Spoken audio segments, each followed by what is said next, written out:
चंडीगढ़ में wing commander मोहित राणा का अंतिम संस्कार, बहनों ने बांधी राखी, पत्नी ने दी मुखाग्नि। राजस्थान की बाड़मेर में वीरवार रात को दुर्घटनाग्रस्त हुए भारतीय वायुसेना के मिग-21 विमान हादसे में शहीद हुए विंग कमांडर मोहित राणा का पार्थिव शरीर चंडीगढ़ पहुंच गया।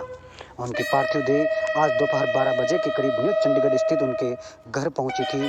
वहीं दोपहर 3 बजे सेक्टर 25 स्थित शमशान घाट में राज्य के सम्मान के साथ उनका अंतिम संस्कार किया गया। अंतिम संस्कार के मौके पर शमशान घाट पर लोगों की काफी भीड़ रही।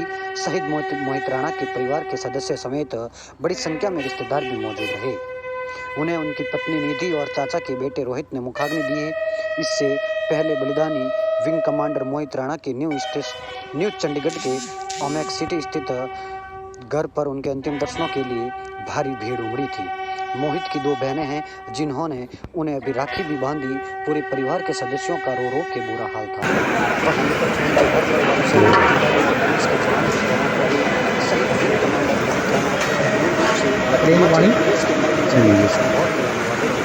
लेकिन उनका परिवार रहता है।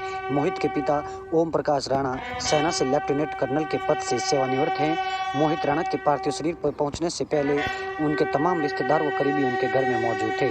हिमाचल प्रदेश स्थित उनके गांव में भी लोग चंडीगढ़ पहुंचे जो उनके अंतिम संस्कार में शामिल हुए। विंग कमांडर मोहित की एक 3 साल की बेटी भी है। उनके माता पिता न्यू चंडीगढ़ की ओमेक सिटी में रहते हैं, जबकि उनकी पत्नी निधि और बेटी उनके साथ ही राजस्थान के एयरफोर्स स्टेशन पर रहते थे। मोहित राणा की पत्नी और 3 साल की मासूम बेटी को वायुसेना के जवान राजस्थान से साथ लेकर आए। विंग कमांडर मोहित राणा ने 2000 में पास किया था। इसके बाद 2005 में वे एयरफोर्स में गए थे। विंग कमांडर मोहित राणा मौजूदा समय में इंस्ट्रक्टर के पद पर तैनात थे और वो देश के लिए 200 से ज़्यादा पायलट तैयार कर चुके थे। Retired lieutenant colonel Om Prakash Rana ने बताया कि उनका एक बेटा मोहित और 2 बेटियां हैं। 23 जुलाई को मोहित का जन्मदिन था। हम सब बहुत खुश थे, मोहित भी बहुत खुश था। वीरवार रात करीब 12 बजे मोहित की पत्नी का फ़ोन आया कि मोहित अब इस दुनिया में नहीं रहे, वो दुर्घटना के हादसे में शिकार हो गए। हमने अपना जवान बेटा खो दिया। मोहित ने देश के लिए बलिदान दिया, इसलिए उस पर भी गर्व है। इन्हीं शब्दों के साथ जय हिंद, जय भारत, धन्यवाद।